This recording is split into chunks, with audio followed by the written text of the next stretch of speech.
When you first got here, when I have the whole thing. When my dad goes in there, and you're like, I do AC, back. I wasn't feeling good, bro. But you told him you did some, I don't even know what you said. And then, like, he's like, yeah, this will be a good project. It's so crazy. And you're, like, literally one of his main guys now. I told that to Vinnie, and he couldn't believe it. He's, like the speaker tonight. Oh, right on. You should check him out. He's like really good friends with like Steve-O and stuff. He's like a part of the whole Jackass thing. I want to try to get him to come speak, dude. That'd be nice. Yeah, that would, wouldn't it? Yeah. So we're gonna even like. That'd be nice. Yeah, that would, wouldn't it? Yeah. So we're gonna even like. That'd be nice. Yeah, that would, wouldn't it? Yeah. So we're gonna even like. That'd be nice. Even like, yeah.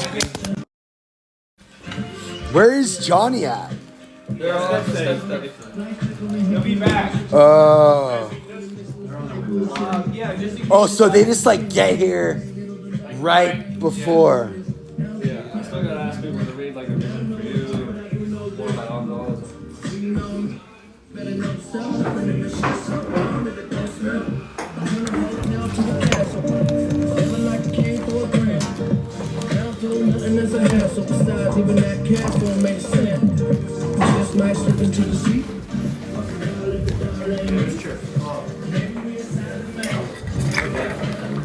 All right, we're doing our house meeting tonight. Vinnie's about to speak. It's gonna be a good time. Oh shit! Just walked Hold up up, to me hold up, separate hold up, and hold up. started What's going some on? shit, said it smacked Chill. Don't say that out here. I've never been violent one day in my What are life. you talking about? Bro, you're so fucking disrespectful. That's what you are. Ladies. Who's more disrespectful, the guy who bumps into somebody, or the guy who gets bumped into? What the fuck? It's La Petite Academy, Graceland right now. What's going on, Jose? He's a fucking piece of shit, dude. When he's an asshole. Yeah, I know. He can be.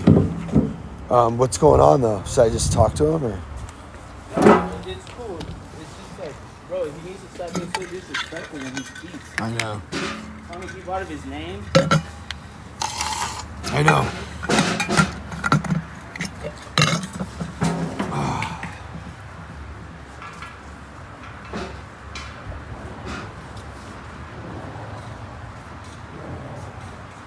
Blue and Jose are working some stuff out.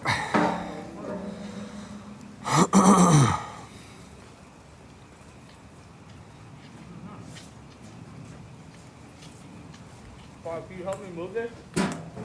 Yeah, Blue's not the angel that you thought he was. Hey, Vivian.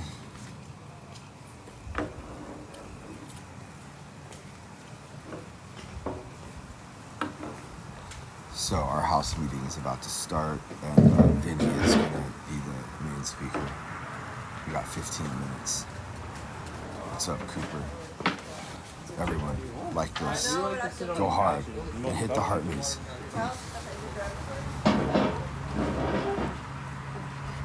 Problems in paradise, exactly. It's really cold out here. We're moving the meeting inside.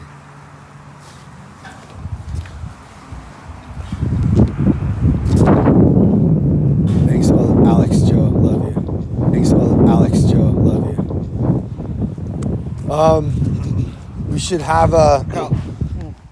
have a talk with him, like for real. There's so many times I talk to him, bro. I know. Is there apples? Yeah.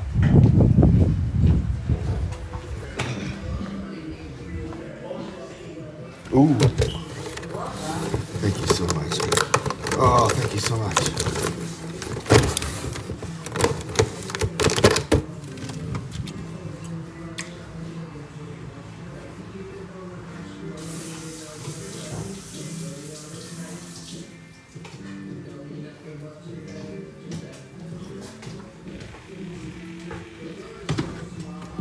Butter night.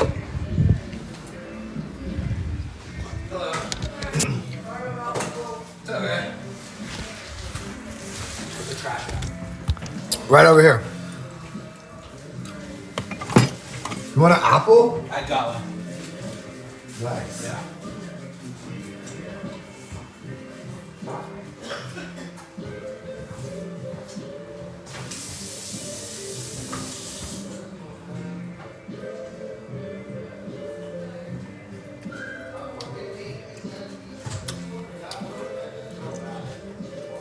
so fucking cold out there, dude. Paul's trying to. Yo, Red Rambo. Just call right now. Did you leave a message? Did you fill out the thing on the website? Good evening, Ryan.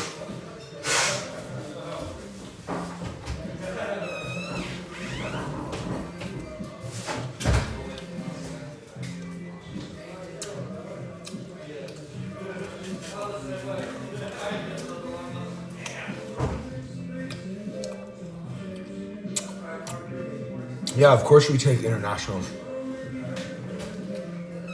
Blues from Canada.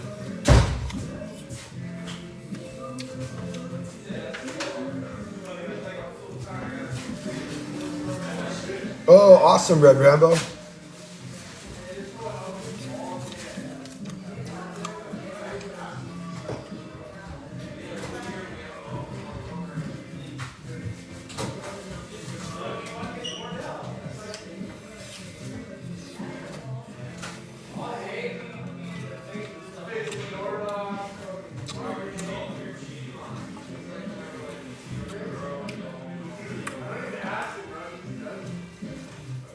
Massachusetts.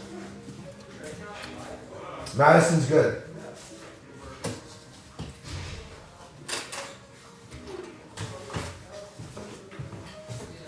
That was an April Fool's joke. She didn't really get arrested. Right? Nah, that's funny. How you been, man? Cool. Pretty good. Just trying to let God run my life. It's not me. But It's hard sometimes. yeah, it is. This guy's cool. This guy just came into my life in like a big way. Really? Yeah, and he's like, How'd you guys meet? well, I've known him for a while. It's on the internet. Okay. He's like an internet guy too. That's pretty tight. And he did my podcast like 4 years ago. Right when I opened the house. Hell yeah. Yeah. But I haven't really talked to him that much since then.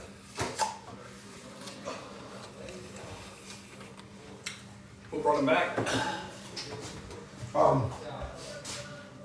He just hit us up. Cool. Yeah. But it just makes me want to hit more people up, you know? I have a really hard time asking for favors, but I want to get Mod's son to speak here. That's next on the docket. Because that's like honestly the homie. I heard a mild rumor of Bobby Lee, maybe? I wish, dude. I don't really know him. Oh, fair. But someone probably does. We're in the mecca of the thing. And once I want to start normalizing the shares. Once I do that, I think more people will be attracted to. How about that? Just waiting for the guys to get back from step study right now. They're about to get back. Yeah, a couple of them. Cool. And I'm stepping in for Xander's secretary tonight, so. Whoa. Okay, cool. Look at these are moving.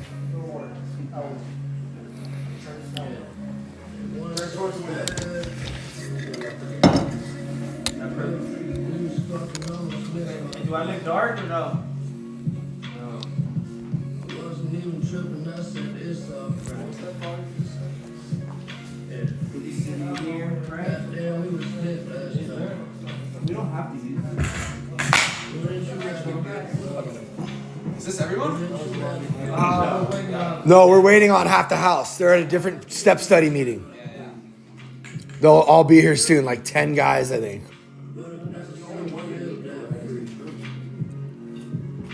Right? Yeah. It should be here today.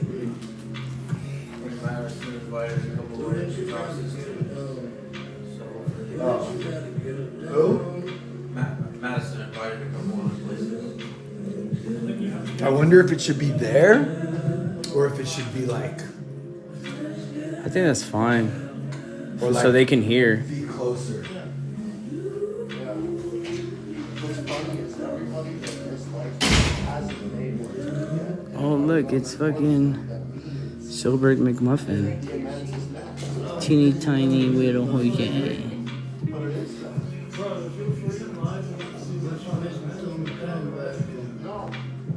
What's up? It's out there.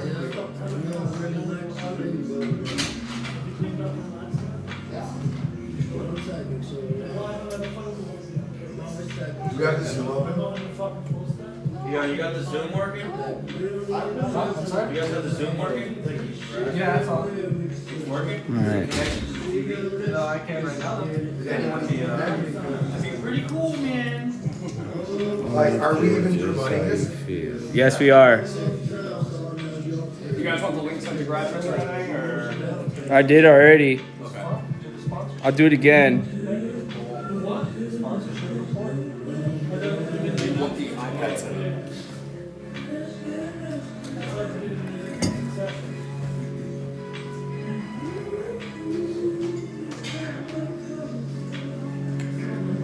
Oh, fuck, I put it at 9.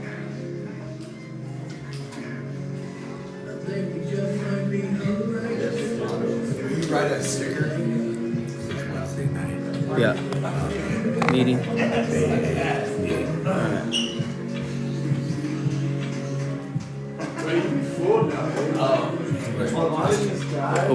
What did I do again? Draw and guess? Or.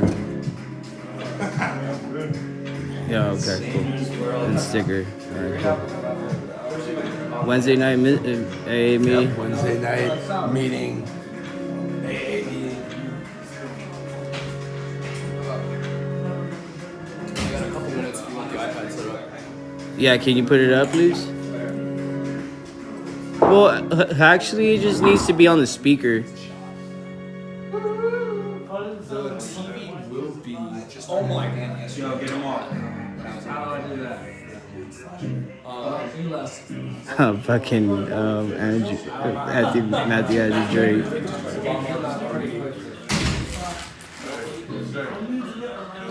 I thought he hated us. I didn't think that. I thought he hated us, but no. I have a Check where the guys are at. dentist who. Are they permanent? Yeah, I can send you his number. He's really cool. I'm not looking for. These are all veneers. You see that shit? Well, these are like. Huh? No, just that because. Yeah, I just seen what just happened. They're really in there. Yeah. You know? Alright. I just got these now. Steve made it.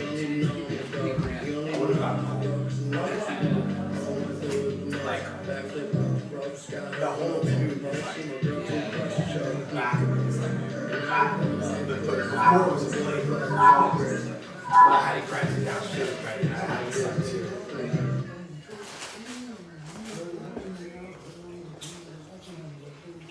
So we might have to start this meeting at like 8. The Bluetooth device is ready to pair. Maybe push this one back a little bit so we can see what it is. Damn.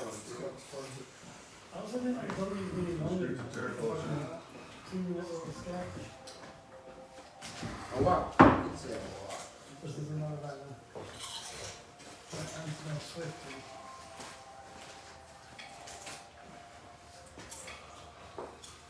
People in the. But how. Zach, do you know how we're promoting this? On the stories, on the Instagram, on TikTok. Okay. Yeah. Great.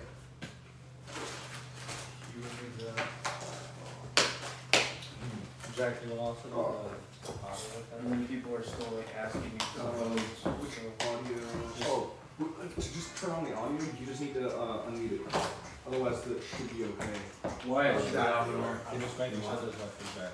I turned this You one want off. to, like, Yeah, so this one will always cancel. All you have to do is just click that off and it'll be You have like Okay, a. so. Yeah. For your And then, TV, you have like a straight. If you have the remote for the TV, I can sit back or wherever and Check. Is anybody headphones check? No. I don't know if we should be going Bluetooth. Is this a men's venue? No, we have like an actual cable. Is it? No. We're not on Bluetooth, it's HDMI to the speaker. But the thing is that if we have that optical cable, it can't adjust the volume. So it's That's brand. You jacked his perception, get it? Jack was in his perception. I said you jacked his perception because he couldn't see. Why don't you explain it again, Luke, one more time? Isn't it You Jack? robbed And you're in the way. the ability to see that there was a cable. You have the lab? I gave it to Vinnie. Oh, okay. You jacked it. I heard chewing. It works more every time you explain it. That's what's good about it. Yeah, he's eating the apple. Hit it while you can, Marcus.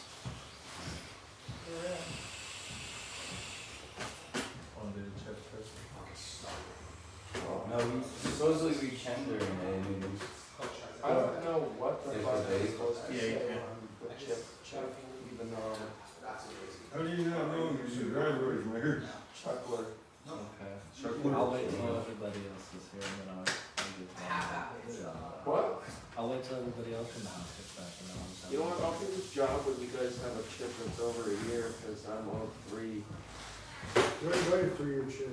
I never got one. I was supposed to get one here and then I told them a week later they forgot and then it was too late to ask for one. What was? No, he said he needs his 3-year chip. I was like, yeah, he gives me. Is this maybe one year You chip? know what's fucked up? I almost got 4. Yeah. And you still haven't celebrated your. it's been a while since I've done this. I was in a meeting once and this guy took a chip for the newcomer. I went to get it and saying, and everyone was like, yeah, that's where he's at. Good. Check. My level's good. Or is anybody up there? The audio's not enabled yet. Check. Yeah, you're good. Thank you.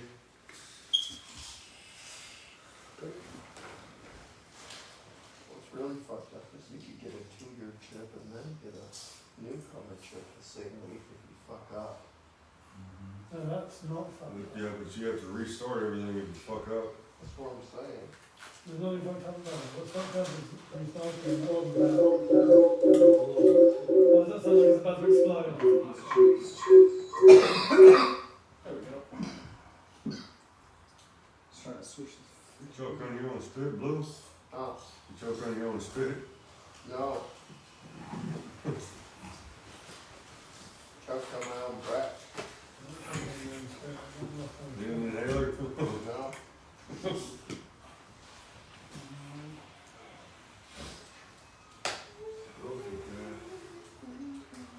I'd say if anything, this might give you a better footrest after we push these chairs a little bit further back. You know, you could. Well, no, I mean, like, cause the view on this thing.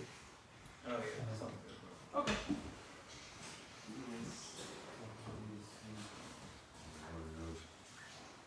Maybe.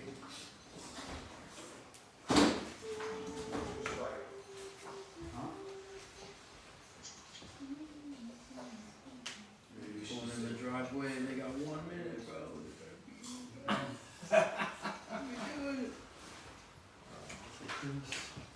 Yo, we can start in like 5 minutes.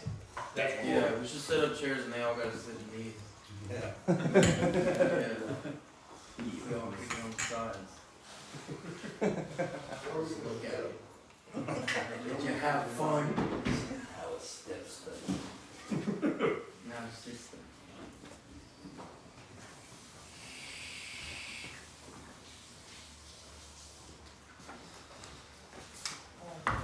Did you see the message that? Yeah, I did. Read.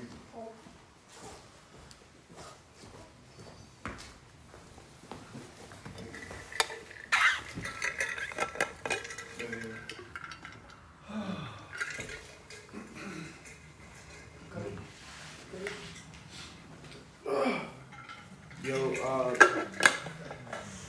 Maybe watching White Lotus. They're Finishes here. next week if they're on the second episode. A what? White Lotus. White Lotus? Just failed to get started this season.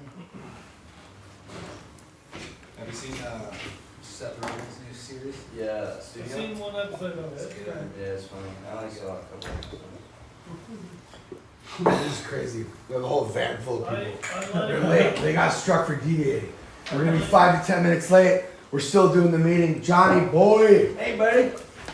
Welcome, bro. Yes, I'm the chick, Jonathan. Today we celebrate your recovery. All kind of Republican. Don't give a fuck. What's up, guys? Who's got 0 to 30 days? No, hold on, Johnny. We're not there yet. And now it's like there's a plug just got plugged in. Now we're on. Yeah. Oh, Wait, Johnny, I just remember we're in the that. show. It's fine. No, I want people there. I had 4 dudes on the phone. I thought one of them was here. No, Ronnie, sit welcome. down on the chairs. Hey Shane, Just so as soon as the meeting starts, just make sure you hit that audio. Yeah. Grab whatever you need. Grab whatever you want. No. I forgot. Do whatever you need to do. I didn't really know. I was scared when we started over here again. Go ahead.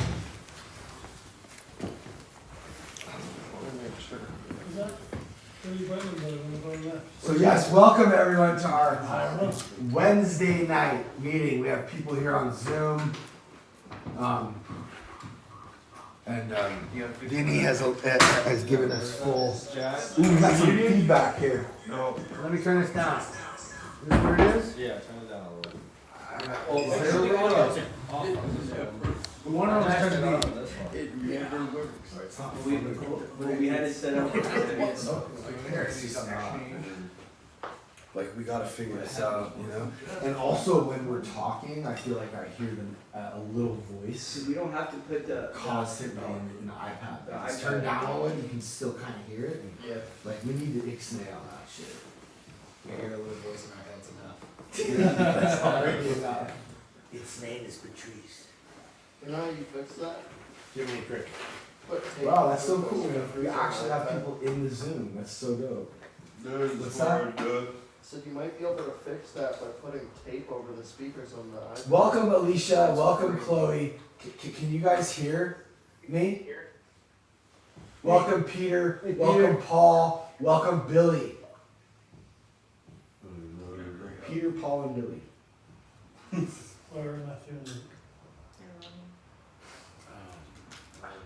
Oh my God, is that really Billy B?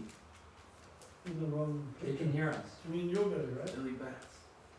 Alright, just Jack, just fix that up. Cool. All right, Cole, you want to just take it away? Yeah, sure. Wait, are we ready to go? Shane, you mean? I think so. Should I use the mic or no? No, you don't have to. I mean, Wait, size. Okay, alright, cool. Good evening, ladies and gentlemen. Welcome to Wolfpack Wednesday, meeting of Alcoholics Anonymous. My name is Shane, and I'm your secretary for tonight. I'm standing in for Xander. Let us open up the meeting with the Serenity Prayer. God, grant me the serenity to accept the things I cannot change, the courage to change the things I can, and wisdom to know the difference. Alcoholics Anonymous is a fellowship of men and women who share their experience, strength, and hope with each other that they may solve their common problem and help others to recover from alcoholism. The only requirement for membership is the desire to stop drinking. There is no dues or fees for AA membership. We are self-supporting through our own contributions. AA is not allied with any sect, denomination, politics, organization, or institution. Does not wish to engage in any controversy, neither endorses nor opposes any cause. Our primary purpose is to stay sober and help each other alcoholics to achieve sobriety. I have asked Mike to read the portion from Chapter 5, How It Works, from the Big Book of Alcoholics Anonymous. Mike Alcoholic? Mike. How it works. Rarely have we seen a person fail who has thoroughly followed a path. Those who do not recover are people who cannot or will not completely give themselves to the simple program, usually men and women who are constitutionally incapable of being honest with themselves. There are such unfortunates. They are not at fault. They seem to have been born that way. They are naturally incapable of grasping and developing a manner of living which demands rigorous honesty. Their chances are less than average. There are those, too, who suffer from grave emotional and mental disorders, but many of them do not recover if they have the capacity to be honest. Do recover. Our stories disclose in a general way what we used to be like, what happened, and what we are like now. If you have decided you want what we have and are willing to go to any length to get it, then you are ready to take certain steps. As some of these we balked. We thought we could find an easier, softer way, but we could not. With all the earnestness at our command, we beg of you to be fearless and thorough from the very start. Some of us have tried to hold on to our old ideas, and the result was nil until we let go absolutely. Remember that we deal with alcohol, cunning, baffling, and powerful. Without help, it is too much for us, but there is one who has all power. That one is God. May you find him now. Half measures avail us nothing. We stood at the turning point. We asked his protection and care with complete abandon. Here are the steps we took, which are suggested as a program of recovery. 1. We admitted we were powerless over alcohol, that our life had become unmanageable. 2. Came to believe that a power greater than ourselves could restore us to sanity. 3. Made a decision to turn our will and our lives over to the care of God as we understood him. 4. Made a searching and fearless moral inventory of ourselves. 5. Admitted to God, to ourselves, and to another human being the exact nature of our wrongs. 6. We're entirely ready to have God remove all these defects of character. 7. Humbly asked him to remove our shortcomings. 8. Made a list of all persons we had harmed and became willing to make amends to them all. 9. Made direct amends to such people wherever possible, except when to do so would injure them or others. 10. Continued to take personal inventory, and when we were wrong, promptly admitted it. 11. Sought through prayer and meditation to improve our conscious contact with God as we understood him, praying only for knowledge of his will for us and the power to carry that out. 12. Having had a spiritual awakening, the result of these steps, we tried to carry these messages to alcoholics and to practice these principles in all of our affairs. Many of us exclaimed, "What an order! I can't go through with it." Do not be as discouraged. No one among us has been able to maintain anything like perfect adherence to these principles. We are not saints. The point is that we are willing to grow along spiritual lines. The principles we have set down are guides to progress. We claim spiritual progress rather than spiritual perfection. Our description of an alcoholic, the chapter to the agnostic, and our personal adventures before and after make clear 3 pertinent ideas. That we are alcoholic and could not manage our own lives, that probably no human power could ever relieve our alcoholism, that God could and would if we sought. Thank you for reading. If there are any alcoholics in their first 30 days of sobriety, if so, please stand and state your name and length of sobriety. My name is Nicholas. I'm an alcoholic. I've been sober for a week. Thanks. Thank you, Nicholas.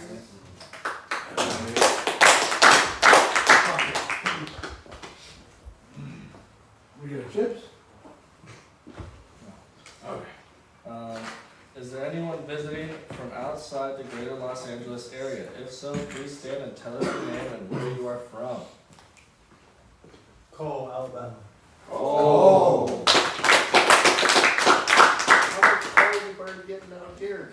Marcus, Dallas, Texas. Marcus. Brantley, Louisiana. Brandy. Nicholas, South Carolina. Nicholas. Damn, that's a diverse little group right here. Yeah, it is. I love that about this house. Sorry. It is customary for us to give chips at this meeting to celebrate various lengths of sobriety, and tonight I have asked Johnny to be our chip person. Hi, everybody. I'm Johnny, and I am definitely an alcoholic. Johnny. Be of service. If there's anybody with 0 to 29 days of continuous sobriety, please come and take a welcome chipper out. Why, Nick? How are you? I already got one last You did? week. Yeah. Aw. Thank you. Welcome to the house, Nick. Thank you. Anybody with 29 to 60 days of continuous sobriety? Anybody with 60 to 90 days of continuous sobriety? Anybody with 6 months of continuous sobriety? Anybody with 9 months of continuous sobriety? All right. Well, keep coming back, guys. Thank you, Johnny. This is a 25-minute speaker meeting, followed by an open participation sharing. Our timer is Aaron, who will be let our speaker know when they have 5 minutes left. Tonight, our speaker is Skinny Vinnie. Yeah. That's the first time in the last 7 years that somebody has introduced me by Skinny Vinnie. It's pretty rad. What's up, guys? My name is Vinnie, and I'm an alcoholic addict. My sobriety date is February 1st, 2018. I recently celebrated 7 years. Yeah. And to say and to say those words and to hear those words come out of my mouth is pretty unreal, because before the sobriety, I could never get past 30 days. I've been at it since I was, I got sober when I was 30. I've been in and out of the rooms since I was 24. And was never able to get past 30 days. So to say that I have a little over 7 years is pretty remarkable. It's a fucking miracle, and I owe it all to AA and my fellow brothers and sisters in it that keep me accountable. I grew up with a heroin addict as a mother. My father passed away, which is so crazy because it's the first time I'm ever going to say this to anybody. I recently found out my father died from an overdose. When I thought he died from, he got hit, he was riding his Harley and he got hit by a drunk driver. And for my whole life, I thought my father died from an infection that grew from his heart, or grew from his leg to his heart and killed him. But my sister recently told me it was from an overdose from the pain meds that he was on. So for 37 years, I thought my father died from an infection, but it was an overdose. That happened when I was 2. And so growing up with a heroin addict as a mother, and a lot of most of my family members, alcoholics, addicts, it just runs in the fucking family, dude. It's just like, it was super heavy. At a very, very young age, I knew what alcoholism was. I knew what drug addiction was. I saw what it did to people. And I always, at 8, 9 years old, I remember telling myself that I would never fucking do drugs. Never drink alcohol, because I saw what it did to my family. And, and at a very young age, at 10 years old, I remember my mother picking me up from school and nodding out at the wheel on our way home. And that was kind of, I gave her an ultimatum. I remember this like it was yesterday. I started crying while she's nodding out, driving, and I gave her an ultimatum. And I was like, look, dude, like, you either stop getting loaded, or you're gonna lose me. I'm 10 years old and I'm saying this to my mom. You're gonna lose me, and you're gonna have nobody in your life. My father's dead. My sister ran away. She's not in our lives anymore, and you're not gonna have anybody. And that ultimatum made her stop, and that was the last day that she ever shot up. And granted, she's been on methadone since that day, so fucking 25 years or some shit. And but she never got loaded after that. And it was still, my mom was one of those addicts. She was like what we call a functioning addict. She still had like a really good job working at Yale University as like the head grounds maintenance department, like taking care of the football fields and the soccer fields and all that shit. She was able to keep a job while getting loaded. So I grew up with we weren't poor, but we weren't rich, middle class type shit, even though my mother was a drug addict. And I kind of had a normal childhood, as I thought, at the time I thought was normal, and I grew up just like every other fucking kid, dude, I loved skateboarding, I loved music, I loved sports, and the very first time I picked up a video camera, looking back now, was my first addiction. I loved the video camera. I had it in my hand all day, every day, and it was just something that was just so special to me. And I don't really know what it is. I think it's just the fact of capturing memories and being able to look at it decades later, and then the passion and the dream of working in production of some sort, of just wanting to work with cameras. And then April of 2001, Jackass came out, and when I saw that, I was just like, holy fuck. that is my calling. I need to do stupid stuff with my buddies and travel the world and make people laugh. That was like, I wanted nothing else in the world except to do that and make people laugh. That was like, I wanted nothing else in the world except to do that. And I remember pointing at the TV and telling that to my mom, and like my mom was super supportive. She's like, okay, yeah, good luck, you know, that's cool. And that was my life from like 10 years old to 16 until the drugs and alcohol came into the picture. You know, it was just like growing up, I always wanted to be the center of attention. I always needed validation from every single one of my peers, and the video camera kind of brought that in a way where I could make cool stuff and like make VHS tapes, bring it to school and show it to everybody. You know, that was like my way of like getting validation from everybody. And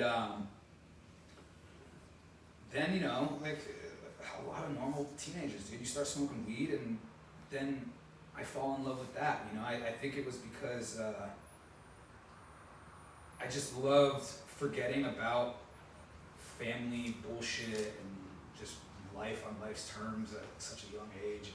And it allowed me to like numb myself and just like be with my friends and just like, and then I start selling the weed because I, again, need that validation and I need people to like me. And so I'm like, oh, okay, I'm gonna be the town drug dealer, so like everybody needs me. And that's kind of what it was. I took that and ran with it. And high school was super normal, smoking weed, drinking, and then as soon as I graduated, that's kind of where like opiates and stuff came into the picture. And which is crazy because it all started because I got my wisdom teeth taken out. And I was in so much pain that a buddy of mine gave me one. He's like, dude, just eat it. You won't be in pain anymore. You'll be fine. And I was so scared to take it.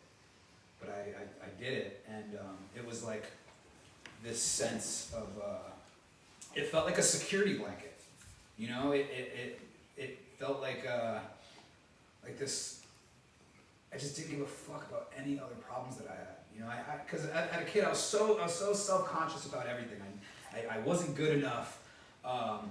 Nobody liked me. I was fat. I wasn't getting any chicks. You know, I was just so self-conscious in every area of my life. I wasn't that good of a student. You know, all I really give a fuck about was the validation. I just wanted to be liked by everybody.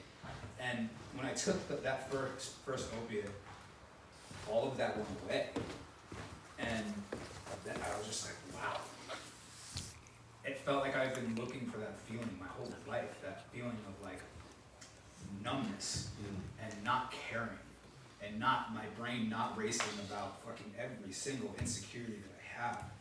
And it was like the quickest progression, man. All my dreams, all my passions went out the window. I didn't give a fuck about any of that shit that I loved so much for so long. Had picked up a camera for years, ended up selling all my gear, obviously, down the line. I just didn't, I kind of like, when I felt that first high, it was like, oh, I finally found you. I want you forever. And I never want to let you go. That's what it was for me, you know. And I took it and I ran with it. I'm an extremist, man. Even in sobriety, I take everything to the extreme. And it's the quickest progression from just eating a couple pills. The next thing you know, I'm homeless in Burlington, Vermont, shooting dope, like helping people sell dope. It was just like the very low part of my life, and it got to a point where, you know, people are dying left and right. I have countless overdoses, close to 15 overdoses, and 3 of those overdoses I passed away and had gotten brought back to life, obviously. And still, none of that stopped me from wanting that fucking high. I loved it so much. I loved it more than anything. And when I'm deep in my addiction, I love to hurt the people that are closest to me. And I don't have many regrets in my life, because if I didn't go through all that, I wouldn't be where I'm at now. But like, I used to steal so much from my mother. And I'm the type of dude that was like, I would like army crawl. While she's asleep, I'm army crawling to her fucking purse and like grabbing her debit card, stealing the car, going to the ATM, pulling all of her cash out, coming back, army crawling back to her purse, putting the card back in, and just robbing her blind every fucking night. And then like, you know, the one thing that my mom had left from my father was the wedding ring, and of course I'm pawning that, thinking that I'm gonna fucking get money to buy it back. Yeah, you know, it's just like, it's the insanity behind everything. And you know, my closest friends, you know, one of them went to jail for a very long time. One of them overdosed, passed away, and he was like the sweetest kid. Wouldn't hurt a fucking fly, and he was a genius. He was a computer genius. We were like buying heroin off a Silk Road with Bitcoin when it was worth $100. You know, like he was so fucking smart, and he had one overdose and passed away. And for the first few years of my sobriety, I would always think back at that and be like, damn, why did he pass after one? And I have so many, and I've hurt so many fucking people in the process of me just like going so hard, and I'm still here. And I'm not just living, I'm not surviving, I'm not just living, I'm thriving. Like I'm doing what I've always wanted to do. And it's not like I came out to LA looking for it either. Like honestly, I came to LA because it's easier to be homeless. And you know, the last few years of it were the darkest points of my life, where I said this earlier to you guys, you know, I was living in a handicap-sized porta potty shooting dope for almost 3 years, and I accepted that that was my life. I accepted the fact that I was going to live the rest of my life a lonely heroin addict, and I'm going to die a lonely heroin addict. And I accepted it. And when you come to an acceptance like that, you really don't give a fuck anymore. You know, I'm going out guns blazing. I don't like get high to, like, I'm not gonna try to kill myself, but I love touching the line of that. I love that shit. And it was just the darkest times in that fucking porta potty. And somehow, somebody, I had an Obama phone at the time, and in that fucking porta potty, I was chilling. I'd be watching Netflix on the Obama phone, shooting dope. And I was comfortable. That's how fucking sick it is. I was comfortable. And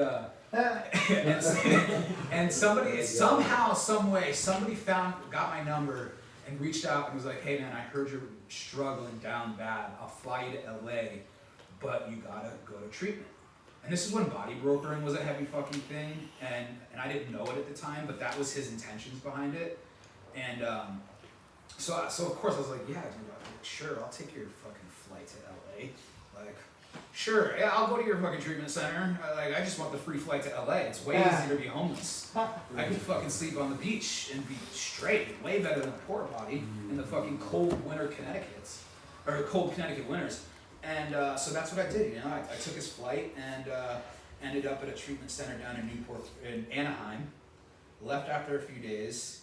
And just went straight to Newport Beach and was like a beach bum for a few weeks. Somehow scoring dope, you know, somehow manipulating my mother. Mom, I'm doing so good, you know, like, but I need a few bucks, you know.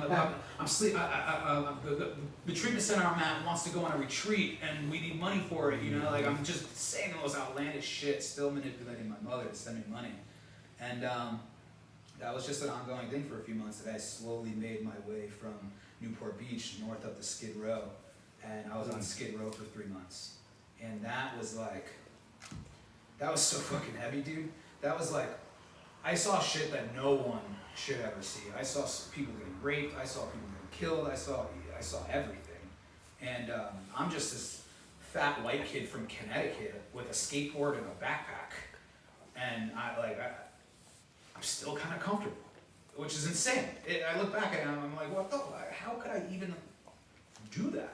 And it's the insanity behind everything, just because I wanted to keep getting loaded. And I know living that kind of life, I will continue to get loaded. I had no intentions of getting sober whatsoever. And my mother, again, I was still manipulating her, and so she was still paying for my health insurance at the time, so because I'm 29 now. And you know, going in and out of sober living is just for what we call, you know, the 3 hots in a cup. And just eating some real food, sleeping on a real bed for a little bit, getting my tolerance back down.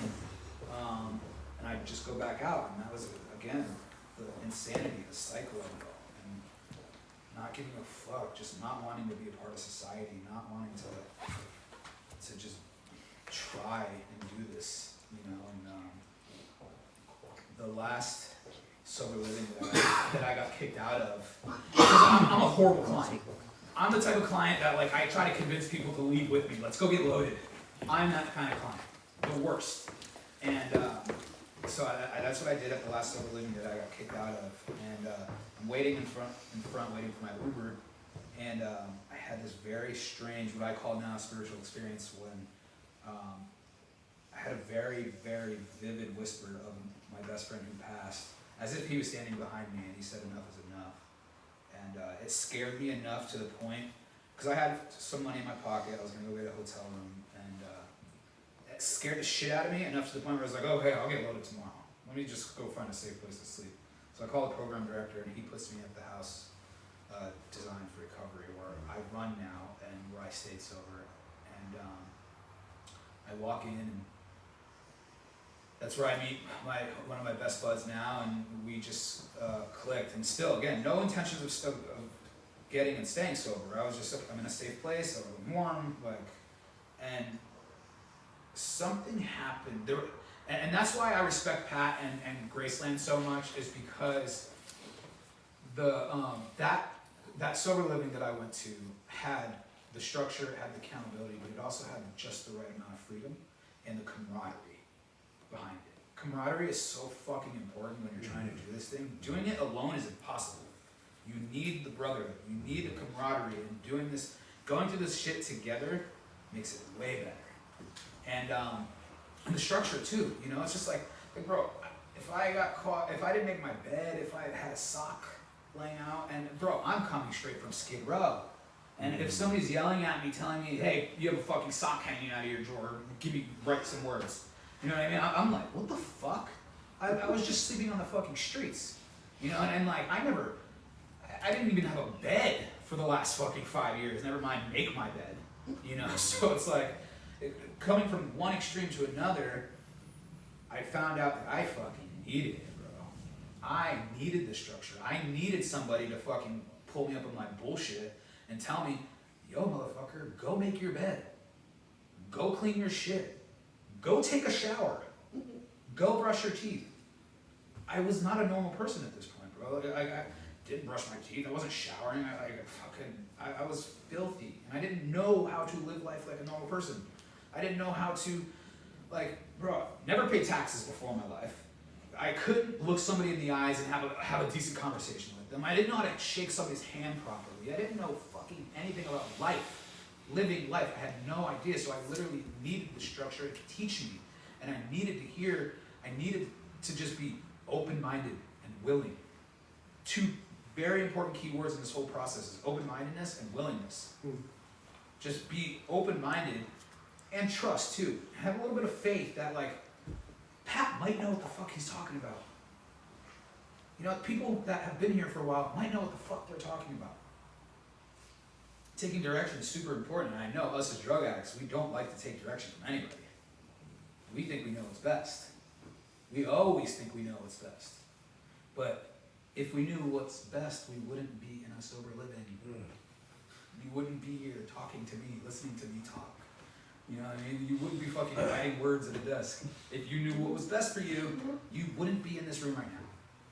Our best decision making leads us to fucking jails, institutions, and death. Straight up. And you need people to fucking steer your ship a little bit. Straight up. And it's just like before I got when the very first time I heard of AA and all this shit, I used to say it all the time, AA's a cult, AA's this, AA's that. They're gonna brainwash you. And somebody said something to me that fucking, it made me laugh, but it was so true. Bro, your brain needs washing. You're fucking dirty. Your brain needs washing, dude. Like, you don't know how to live life. You need a wash. You know, so, and like, I laughed at that and it made so much sense. You know, like, the program and the fellowship and the miracles that I have seen it make, it's unbelievable. And I can only speak for myself and my story, you know, having somebody like me who I hated everybody. I was judging everybody. I didn't want to be a part of society. I didn't give a fuck if I lived or died. And if you left your fucking purse sitting right there and you turn away, bet your ass I'm gonna put my hand in it and see what I can get. This program can save a fucking scumbag like me. It's a miracle. You know, it's simple. And when you're in the middle of this process, whether you're in sober living or some sort of treatment, you know, it's gonna seem impossible. It's gonna seem so fucking hard. It's going to be, in the moment, one of the hardest times of your life. This shit isn't easy. If it was easy, everybody would fucking do it. But it's not.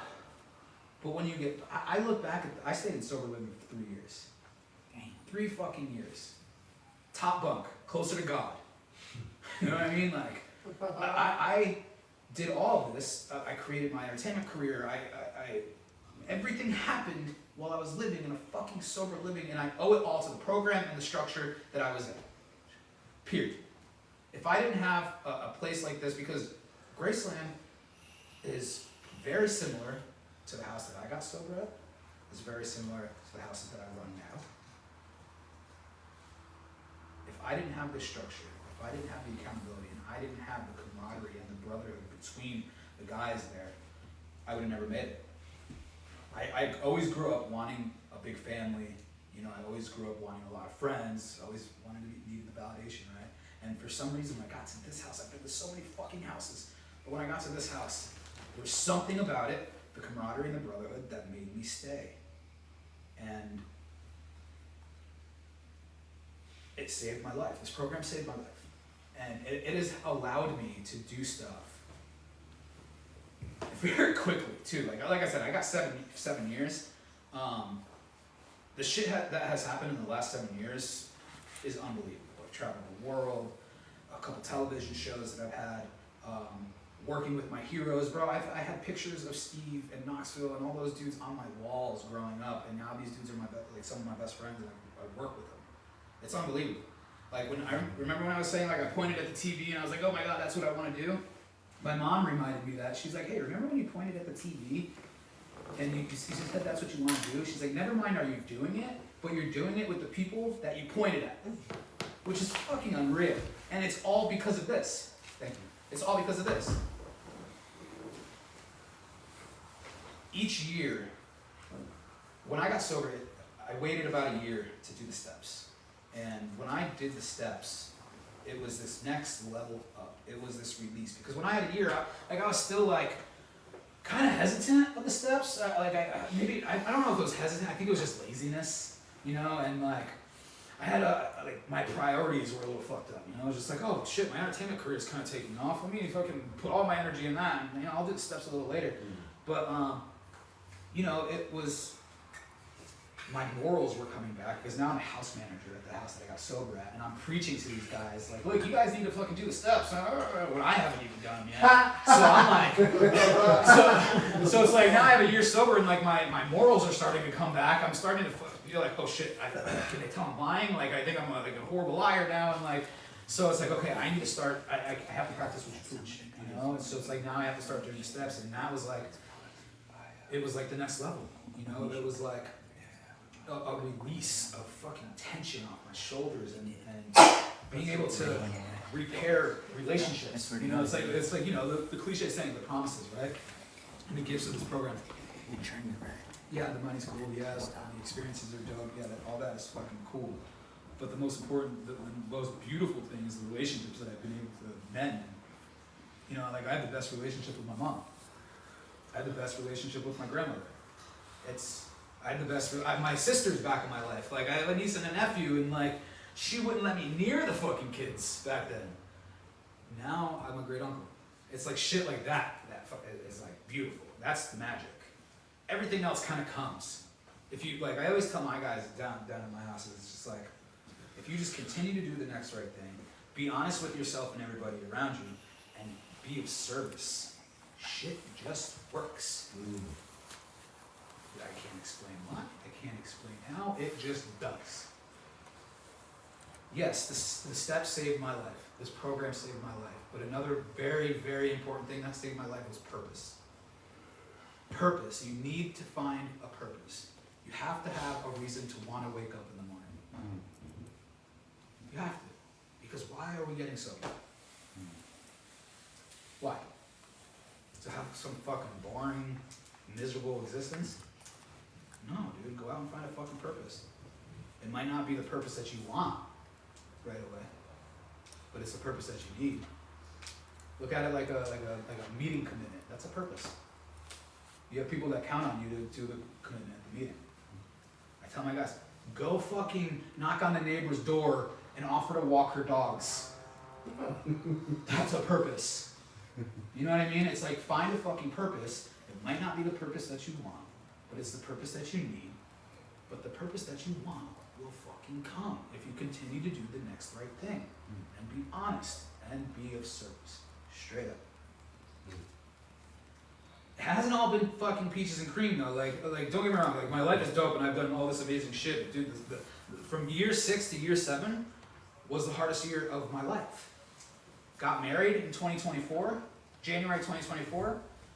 She left me June 2024. The day I got back from tour. I was on tour for on and off for 3 years straight. The day I get back, she left. We were married fucking 5 months. And I was on tour for 3 of those 5 months. On and off for 3 years straight. The day I get back, she left. We were married fucking 5 months. And I was on tour for 3 of those 5 months. On tour for 3 of those 5 months. And here we go again, my insecurities coming in.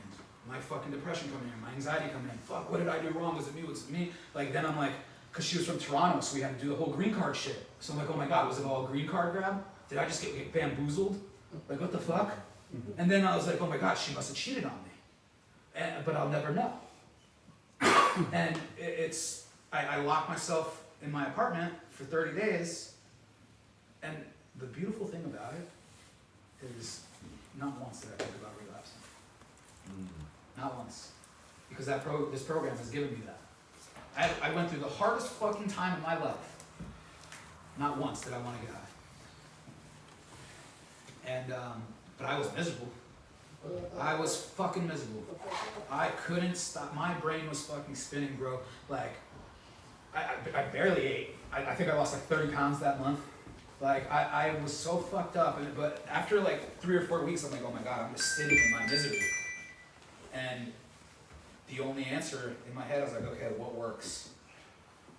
I dove head first back in the program. It's the only thing that works. The hardest time in my life, this is what saved me, again. You know, and now I'm dealing with fucking divorce and spending fucking over $10,000 on attorneys and hoping that she doesn't get anything. And now, and like, in my head, the old spiteful drug addict me is like, as soon as this fucking divorce is over, I'm calling ICE. Yeah. You know, because her work visa came through. Her work visa came through, but her green card, it wasn't finished because she left me before I had to send in one more tax document, like tax returns from previous years. And I never did it because she had already left me. So I was like, fuck that, I'm not sending my shit in again. So she doesn't have a green card. She's illegal in the States right now. So the drug addict, spiteful motherfucker in me, the old me, is like, fuck, dude. Like, I'll show you. I have ICE on speed dial right now. In my head, I'm like, I want, as soon as this divorce is over, make sure she doesn't get a fucking dime from me. I'm calling ICE, and I'm getting that bitch deported. That's the old me.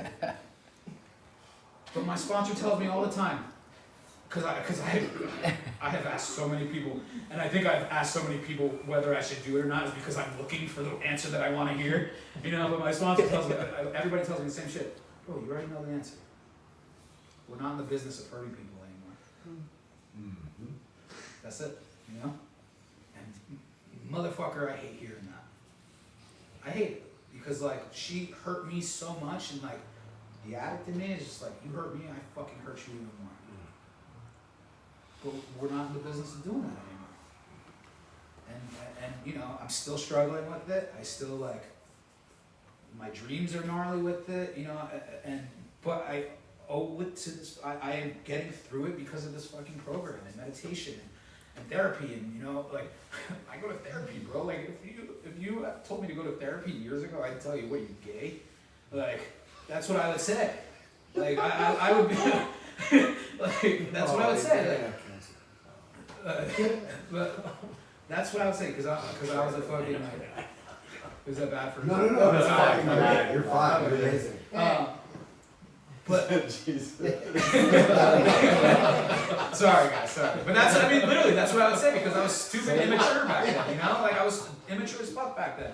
But now it's just like, yeah, dude, I love going to therapy. I love talking about my feelings. Because this shit works. Again, you can't do this shit by yourself. You can't. Self can reveal stuff. Yeah. Bro, say the cross talk.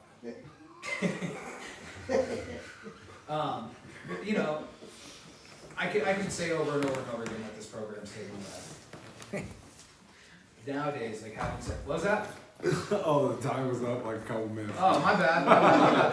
When the alarm went off. I'll just wrap it up right now.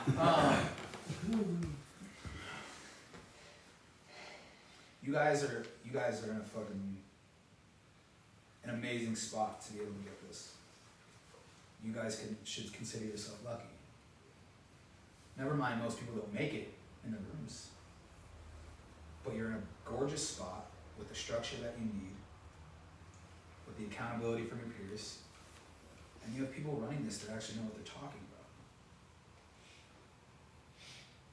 It's just stay. That's it. That's it. You just fucking stay. And it will fucking click. Pat, thanks for having me. Thank you.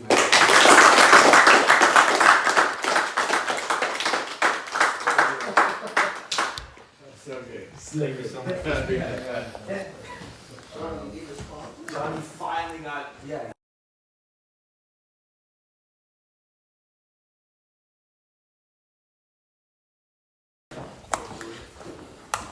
Dang, y'all thought.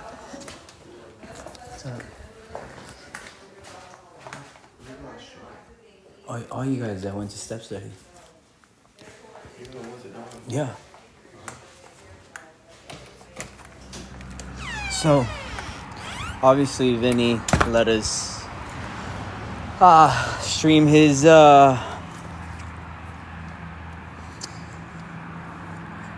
share. Sorry, I just read Anthony's fucking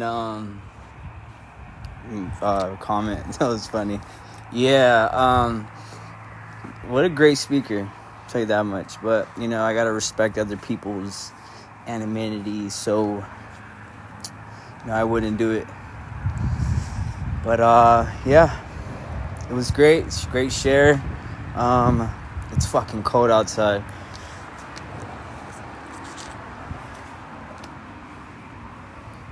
Oh yeah, I am. But yeah, it was good. Is what's her name? Is Evil Teapot streaming this right now? Or Summer Love?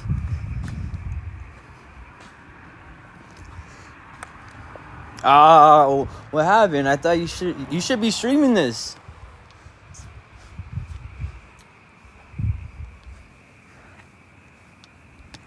Who brought the speaker in? I think Pat.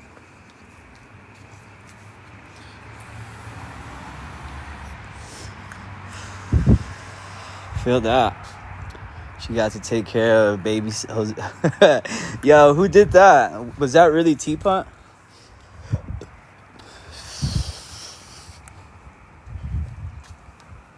Yeah, you guys sure damn well got their height right. I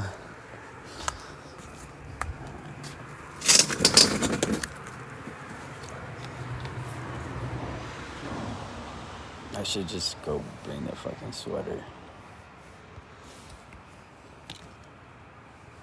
Look at this shit.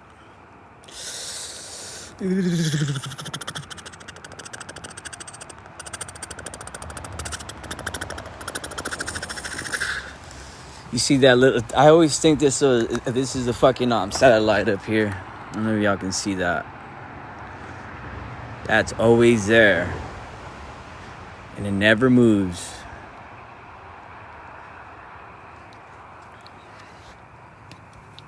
Yeah, a lot of these people on this app should go to Al-Anon. You guys should go to Al-Anon for me.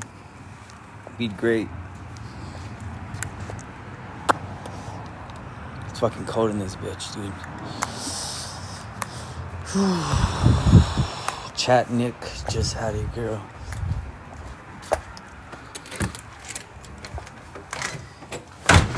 Look, Anthony. Look where I'm at. That was Anthony's seat right there. We kind of saved you the seat, Anthony. No one sits there anymore because of you. Right there, buddy. This was his little setup here. Since Nick was pregnant. Wow.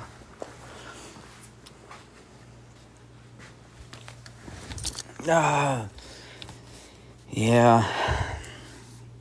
Is Blue Orange in here? I want to ask him why he's not on the chats anymore. What happened? Is he okay? Does he need help? I got you, bro.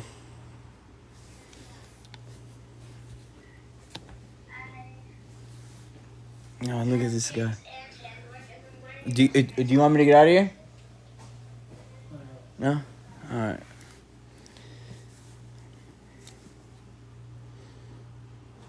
Oh. Mental health break. I'm happy for him. He needs it. No, sir. Not on my watch. Damn. I just hit a fucking nerve, dude. Are you alright, bro? Look, if you need help, if you need anyone to talk to, you can always contact me and just hit me up.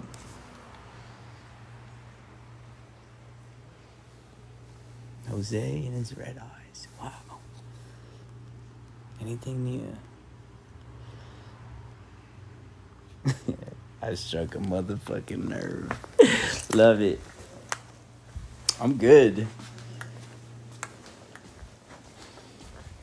About to end this real quick because I want to go share. Because I'm actually in AA. And I do my steps. Coyote named their baby coyote. Alright, guys, well. Named their baby coyote. Alright, guys, well.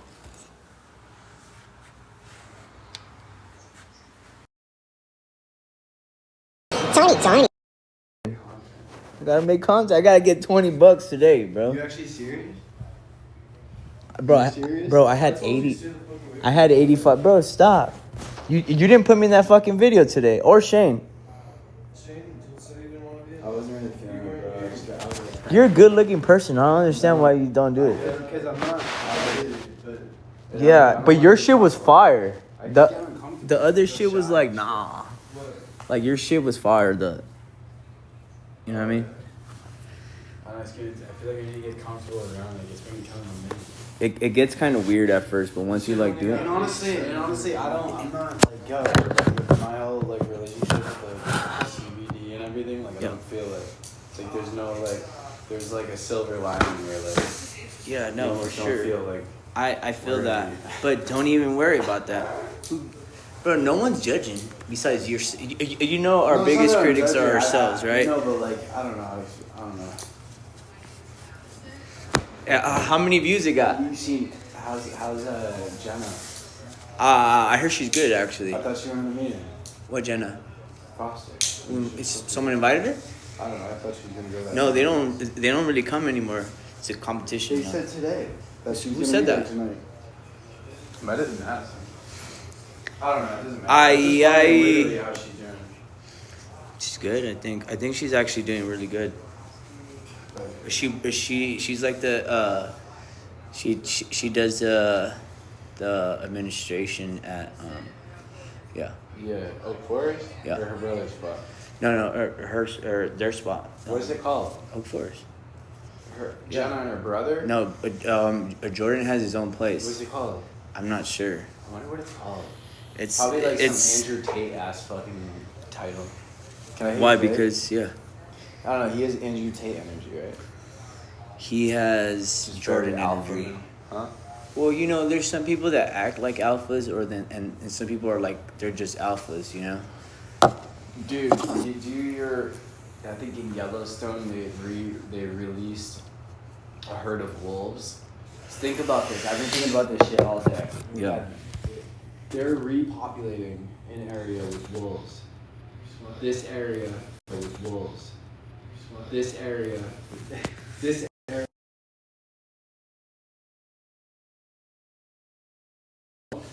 Have no idea what a fucking wolf is. Right? So like that to me that's like seeing an alien and being like, what the fuck? And the alien is just gonna attack you. Like they have no What's up, guys? Like nothing. And I don't know, it's crazy. There's wolves out. Did you see that video of all the bears? They're tracked by apps, like people in the town. Aye, aye, You can go on your phone in the town. Aye, aye, You can go on your phone like lurking through prairies. Shane is talking. Walking by. We always have like Where? I think in Yellowstone. we always like sit in the studio room and like talk at the end. It's tripping me out. Did you see the video of all the bears? Like hogging the street? Nah. You should look at it. I'm about to watch Something's gonna happen. Huh? I want to watch a wolf documentary. Why? I just want to like know. You sound like Xander right now. No, I've been thinking about it all day. The wolves? Yeah. I really have. And I Are was you like, serious? all day at work, I was like, I'm gonna go home and watch a fucking wolf documentary. What's up? You should watch Let's watch one. What, you want to watch it right now? I'll hop off right now. Huh? I'll hop off right now. You'll hop off? I'll hop off. Yeah, watch the wolf. Yeah, I will. Yeah, I'm ready live right now. I probably sound like a fucking idiot. I mean, who cares, dude? Dude. God. There's 12 people in here right now. What's up, guys? I don't even know why I did this right now. I just went off about that wolf thing. I'm gonna buy it. Hello, my name is Dr. Green Thumb. What's up? Shane is the man. I wanna. How do I invite people? You basically have to have like cocaine there. What? One of them's probably a cop. Everyone's a cop. Alright, I'm about to get off. This shit is whack. How many people you got? I got 11 so far. But now 10. Damn, it's just dropped. I gotta invite people, that's why. Bro, yeah, T drop official. What's good? Aye. So I used to never take off my costume. What's up, buddies? You ever see Daddy Daycare? Yes. I'm about to, I should invite people, huh? I should battle. I've never battled on this. I should do it. Let me get on. You're like blue. Huh? You did dick. Bro, I fucking. That's crazy. I almost smacked blue today, actually. I'm not even trying to say it's online. What But happened? he's so disrespectful, bro. He likes, oh, my Wi-Fi is sucky. He, He's like autistic. I just don't get bro, it. he called me a bitch. Dude, he's like not even like. It doesn't matter. He needs I to would learn be how like, to respect people. When do you Zach become the called you a villain? I bitch. missed the T on that. Or something. That would make sense. What up, dude? How did I become the villain? I don't give a fuck. Are you asking me? No, I'm on live. I'm about to get off right now. Don't worry. It's the first. Kendra Sandoval. Who's that? Oh, look, that's Shane. A cute guy, huh? Oh, I am Doug. When are you gonna come? I'm gonna co-host with this guy. Doug, get on real quick. I'll invite you real quick. What's up, dude? What's up, man? How are you? I'm good. How about you? I'm just living the dream another day. Another day, another dollar. What's up with you? Are you gonna want to come take a tour of Graceland? Yeah, when do you want me to come? whenever you can. Yeah, I'm available whenever. Just let me know. I'm available tomorrow. I'm available fucking next week. Whatever's good for you. We'll go. I'll bring lunch or whatever for us. Yeah, so you can check it out and see what we actually do. Yeah, I would like to do that. But it'd be like a off-camera thing, you know? Yeah, no, that's fine. 100%. For sure. Yeah. No, how you doing? You're in recovery too, right? Yeah, yeah. I've been sober for geez, I don't even know how long. Going on a year off alcohol, and I don't partake in anything else. So Do you have you work a program out here in Agora, right? yeah, Are you like, do you go to any meetings? I don't. I just work out for my meetings. I go to work out pretty much. I don't really have any meetings that I go to. I used to go to meetings in Malibu, like come as you are meetings or beach meetings and things like that. I like the Malibu area. Oh, so you went to like Tower 10 and stuff? Yeah. Yeah. Yeah, it was a good meeting. I don't even know if they still have it right now or not, but it's pretty good. Yeah, I would like to go back to the beach meetings. It's summertime coming up, so like that's where I'd rather be. No, for sure. But yeah, let's definitely get something together, and I'll meet you down there. Yeah, I'm so down for you to come and take a tour, so like you can actually see what's good with us, not just like a lot of things have changed. In other words, so Are you how are you doing? How's Jose doing? I'm good. Yeah. I saw a video, I guess tonight you got a little incident with Blue or something. Is that mended? Yeah, yeah. Not yet. He hasn't came back, but yeah, yeah. Blue is something else sometimes, you know. Yeah, he's a work in progress, right? Yeah, you can say that. I think he has a hard time like taking ownership and stuff. So No, I hear you. I hear you. You know, sometimes we all do, and I think it gets aggravating being stuck in that little world sometimes where, you know, you just feel like you have to always be something you may not be or live up to somebody's expectations, you know, and you know, no, but I for feel sure. bad for him. You know, I feel bad for him, but I don't. You know what I mean? I think he's well aware of the things he does. I don't want to sit here and say he's a bad. No, I don't think he's a bad person at all. No, he's not a bad person at all. He's just blue. Yeah. For who he is. Actually, I don't see this is the thing. Like you guys may think this at the house, or some of you guys may think this. But I don't hate anybody, man. I dislike some of the stuff we see, but like don't hate anybody. Well, It's a strong word. It's a strong word for me. I think you dislike some of the people that we have over here. If I'm being honest with you, I think that you just see one side of them, and I wish that you guys didn't. But I think look, bro. I wouldn't be surrounded by certain people if I didn't want to be here. But it's great. You know, it helps me. I need the structure. I need the people. I need the community. Especially at this time right now, I need the community.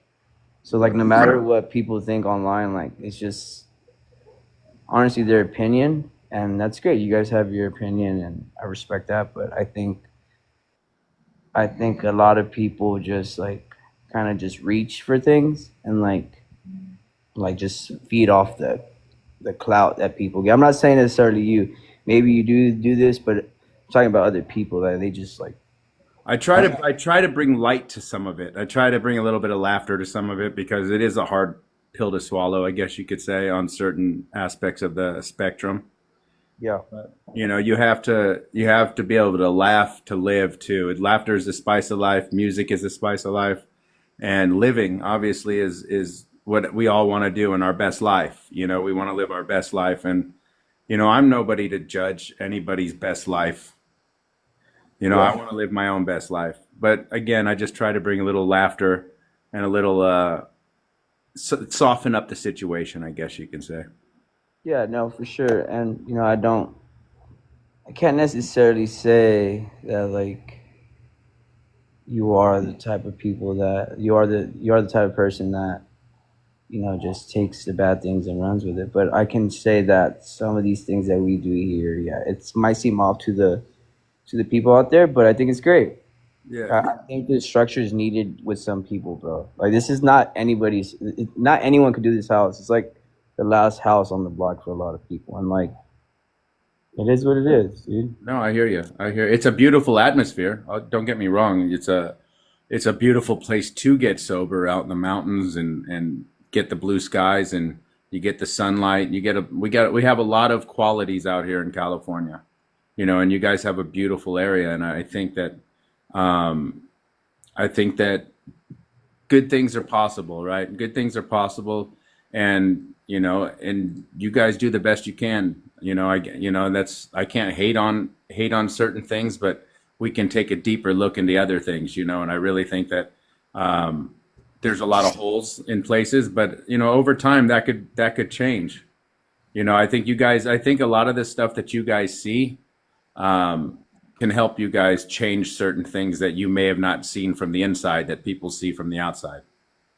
Yeah, for sure. I also think that we made a big change in the house. Like I've had like people that have helped me since I've got in this role of house manager. Like Ryan's a great example of like someone that I look up to, and his way he does things is like someone that I admire. People like Madison, like she does a lot of things behind the scenes, and I think it's great. And I look up to these people in a certain aspect, like recovery. Right. Like the ultimate I goal wouldn't is be to able to stay do it sober, alone, right? The ultimate goal is to stay sober, and whatever it have a takes, community. whatever it takes for you to stay sober, or however it takes for you to stay sober, I think that's important. Again, we're just voices out there. We're not judges. We really can't. There's only one judge. That's God, right? So like, we can't really judge you guys, but we can voice our opinions. I think. Thank you. Accountability. So, Yeah, but I would love to come and meet over there and go over the place and look over it with you. And again, I don't need to have a phone out or a camera or anything like that. Yeah, as long as you're sober, I'll you are able to come to the house. 100% sober. I would even want you to see I would even want you to see a dinner, to be honest. All right. I'd love to stay for dinner. These men in the house and the women that we have, it's like so organized right now that, sober living, like all you need is someone to tell you like you're doing something wrong, right? That's the house manager, but these people run that house, and like it shows. But I've seen a lot of growth in all of them, so that's all I can be thankful for, and can't ask for more, Right. How is Jose happy though? Jose's happy. I know you're going through some stuff. How are you doing? I'm happy. I just have some personal issues that I have to address and be of service to. So. Right. Okay. Yeah, dude. I'm down for it. For sure. Yeah, we'll get it. I'll hit you up just so you can come DM text me. I'll give you my number. For sure. Pat even has my number. So. Alrighty. Yeah, for sure. Yeah, we'll get it set up. Maybe sometime in a week or two we can, get that set up. I would like that. For sure. I'd like it. Alrighty, buddy. I'm gonna get off. Me up, bro. So I gotta attend something. So I'll talk to you later. All right. Have a good day. Tiny.